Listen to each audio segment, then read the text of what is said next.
Am I really that much to handle?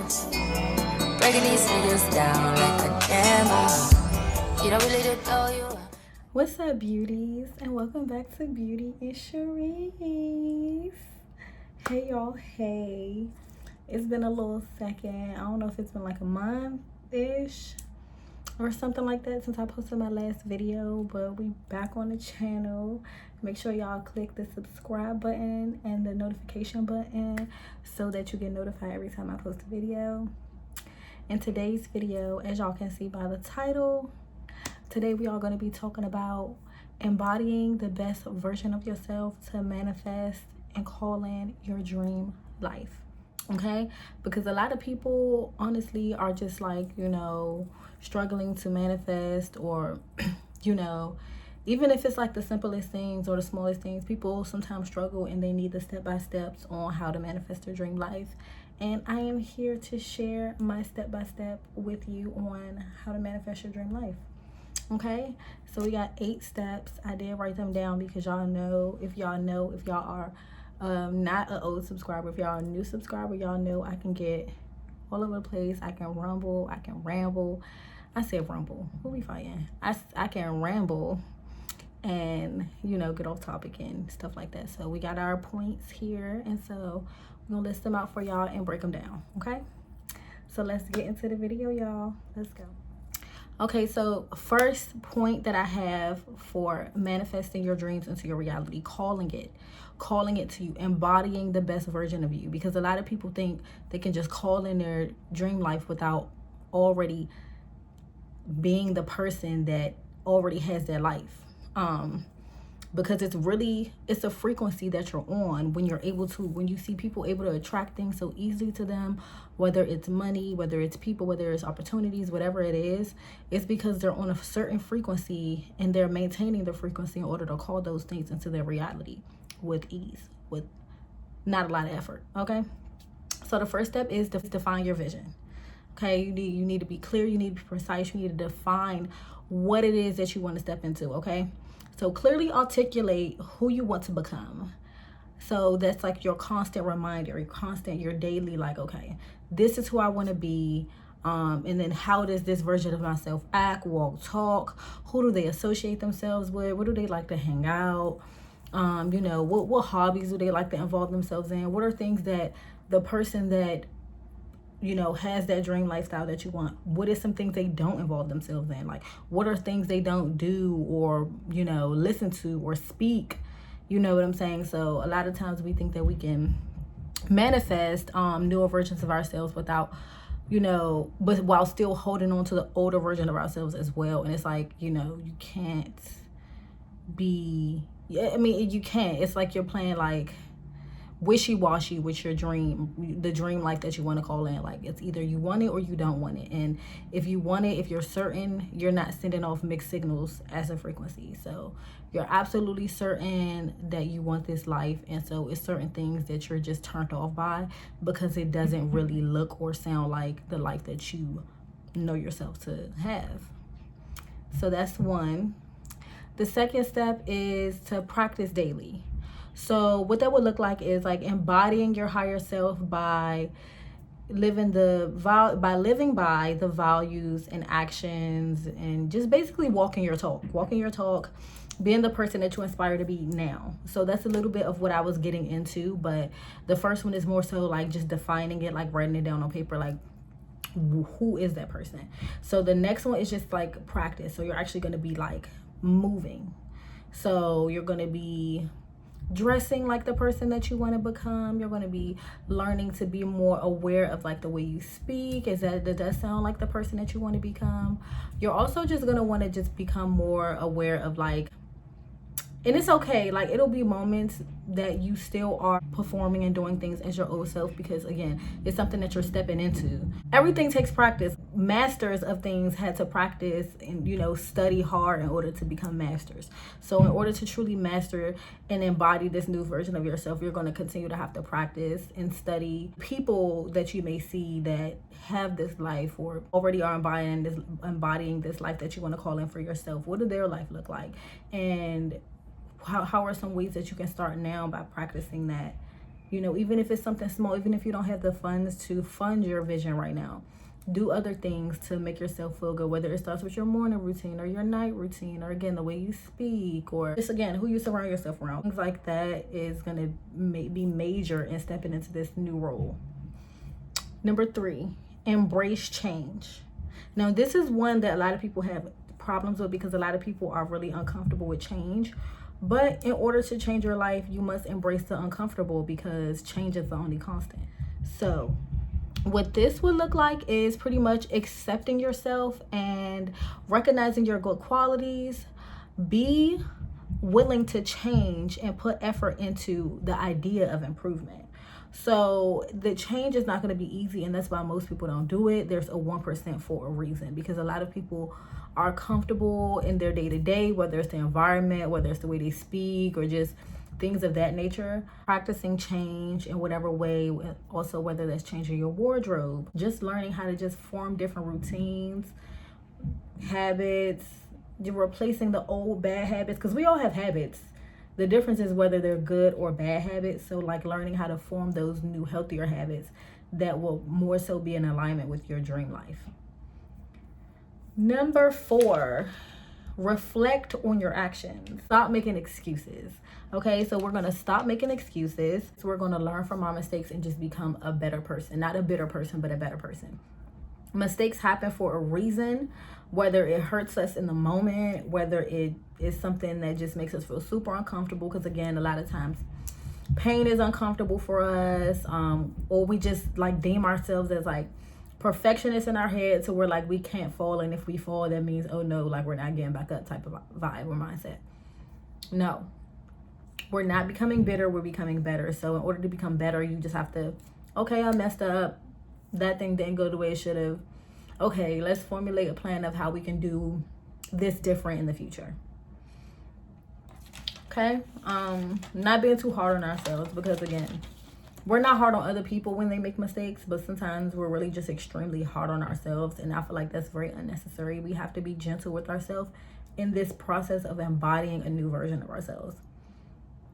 Number 5, manage your emotions. Okay, learn how to control your anger and any other negative emotions associated, just to improve your decision making and overall relationships. Because I can speak on this personally, because I've struggled a lot in the past with my anger when I was younger, for different reasons, mostly just suppressing my sadness and my emotions. So a lot of times when you suppress emotions, it can lead to things like sadness, anger, depression, you name it. So yeah, I struggled at expressing my sadness and didn't want to come off too vulnerable. So a lot of times that lack of vulnerability would come off as not even lack of vulnerability, but lack of wanting to show my true vulnerability came off as anger. Just working through that over the years, I've really just learned how to just center myself, just how to either take the time I need or just communicate better. We're all individuals and we all express ourselves in individual ways. And what that might look like for one person, it might not look like for you. But just learning how to just master them in a way that you feel more in control of yourself than if you were to just have a tantrum and then, you know, be impulsive with your emotions and do reckless things and then later regret it and be like, oh my gosh, what just happened? Versus if you can just come to a point like, oh my gosh, I'm sad right now, I'm feeling these emotions, let me just feel them, because it's no going around it. Pivot is the key to life, y'all. We got to learn how to pivot. Managing emotions is very key to becoming successful, not just becoming, but staying successful. Point number 6, focus on self-worth. Okay, embodying self-worth by receiving compliments and saying thank you to express value in your presence. Okay, so you know, not just receiving a compliment from someone and saying, oh, thank you, you too. Because I feel like a lot of time, especially again, hinting on the people pleasers or going back to people pleasers, a lot of people pleasers feel like, oh, I need to do this back, or I feel guilty if I don't because they just did it for me. That's just like, I believe people pleasers have trouble receiving things because they feel like, oh my gosh, you've done this to me, you've done this for me, so I must do it back for you. That's a little bit inauthentic, even though it's coming from a good place. just receiving something is good enough. Like somebody compliments your outfit or compliments your looks or compliments you in any way, shape, or form. Thank you is good enough. You don't have to feel like you need to, oh my God, they're giving me compliments, so I need to da da da. You don't. Calm down. Accept the compliment. And honestly, be present. Value the compliment, because when you really value something, you don't feel like you need to hurry up and just go over what you just received. Like, that's just like, for example, you get a gift on Christmas and someone buys you a nice gift. Let's say they buy you an iPhone. Oh, here's this iPhone. Here's your Christmas gift. Oh my God, thank you for this iPhone. Oh my God, here's your gift. It's like you're not even taking the moment to just cherish the gift that you just received, because you're trying to hurry up and compensate for like whatever that feeling is in you that feels like I'm not worthy of receiving it. It's really lacking self-worth. So this really allows you to focusing on your self-worth, really allows you to, I'm deserving of this. I'm deserving of this compliment. I'm deserving of this gift. I don't have to sit there and rush to hurry up and give another person a compliment back, or to hurry up and give something back in return because I feel worthy of this thing. Somebody can just give something to me and I say, thank you. I truly value this. I'm very grateful for this, and embellish in the feeling of gratitude and gratefulness and just being thankful that you receive something because you know you're worthy of receiving it. Number 7, rewrite self-concept. So what that's going to look like is shifting your core story by intentionally choosing new thoughts and new behaviors that is going to align with your new desired reality. So basically, your old storyline and the old actions that you may have taken is obviously not going to look like your new timeline and the new actions that you're going to take that's going to align you with your dream reality. In your old reality, you may have had habits such as partying a lot or hanging out with certain type of people, or not reading, not studying, just lacking consistency. In this new concept of yourself, you're studying more, you're more consistent in doing things, you're eating healthier, you're hanging around these different type of people with better mindsets, you're creating this new storyline. You're naturally gonna feel more aligned with your desires, versus in the old storyline, even if you were to get your desires to come to you, you wouldn't feel worthy or able to sustain them, because your inner core wouldn't be matched, and you would feel like, how do I? You will ultimately self-sabotage, because you will be so, you will question it, like, how do I deserve this? Like, I'm doing this and this and this, and it just wouldn't align. Versus if you were, let's talk about a dream body, for instance. You were going to the gym every day. And the result of going to the gym every day, you have a beautiful new body. Versus you get surgery. And this is no shots to women with surgery or men with surgery or whatever. This is no shots or no negativity towards it. It's just a difference you feel within self. Not only does going to the gym work on your body, it works on your mind, it works on your confidence. It teaches you how to be seen, but not just how to be seen in that way, just how to be comfortable with being seen. Because a lot of times people, like, I know newbies in the gym, a lot of times feel very conscious or self-conscious about working out in front of people. What if I do the workouts wrong? Or what if I, look silly doing the workouts? Versus people that have been going to the gym consistently, they don't care. They're just in there like, they're so locked in. They're getting it. Like, nobody or nothing else around them matters. It's just like, this is what's happening right now. This is what I'm focused on. And it does a lot of improvement to your mind. So you're not only improving your body, but you're improving your mind. You're improving yourself from the inside out, literally. That is a basic example of like what that would look like. Your new story aligning with your desires, because you've always had that desire, but you just didn't feel in alignment with the desire because your habits didn't follow what that person in your mind, the newer version of yourself, basically how they would be living and moving and walking and talking, and that already has all those things already. It's easier for you to see things when you're already working towards them versus if you're just sitting around like, dang, I can't wait to da-da-da one day. Hopefully, you know, it comes about. Yeah. All right, we're going to move along. In number 8, finally, we have manifesting your desires. And what that is going to look like is recognizing emotions that are associated with your desire and practicing feelings daily, practicing emotions that will align with the newer you. Okay? So think about it like this. Think about when you watch people on YouTube that have a lot of money, or people in real life that have a lot of money. A lot of times, not saying in a responsible way, but they spend without being so self-conscious of it. Like, oh my God, I'm spending this money. Like when people have a lot of money, they're just spending it so effortlessly and like, honestly, like a little bit self-aware, like lacking awareness about like, oh, how much does this cost? They're not really concerned about that. They just like, oh, I have it. Here's the card. Like, here you go. Oh no, I'll take the tab. I'll take this tab. I have it. Oh no, don't worry about that. I got it. Oh, I'm not stressed. Bills. I'm not stressed about that. That's basically an example of what that would look like. When you are aligned with the emotions and the desires of the person that you are trying to become, that person is most likely financially secure, and that person's mentality is most likely not lacking when it comes to finances, because why would they be lacking when it comes to finances if they're already financially secure?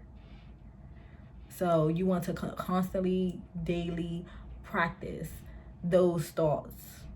Like at any time that you have thoughts of your old self who is worried about, oh my gosh, how am I going to get this money back? Or what if, you know, I can't make this? Or, oh my gosh, what if I can't cover my bills? That is not you embodying the new version of yourself. You're now embodying your old self once again. So that is the point of self-awareness of these thoughts, so that you can easily snap yourself out of it and say, okay, wait. Let's rewire this thought. This is not what new me. I don't think like that anymore. I don't even have those worries anymore. You know, I'm definitely in a whole different reality where money flows to me. I'm financially secure. I don't worry about my bills. I don't worry about things like that. All I'm worried about is where I'm going to take my next trip and you know, how long this business meeting is going to go on for. Like, you're not worried about anything that's concerned with lack, unless you are constantly trying to continue to stay in that lack. Okay? So those are all of the points that I currently have for embodying the newer version of yourself and calling in that dream reality that could just be right around the corner if you just continue to be consistent with yourself and have unwavering faith in yourself, in your energy. So thank y'all so much, beauties, for tuning into this video. I missed y'all so much. I'm definitely gonna be back for the next video very, very soon, and I hope that these key points helped y'all. If y'all have any suggestions or anything, make sure y'all leave them in the comments below, and I will see y'all next video. Mwah. Peace.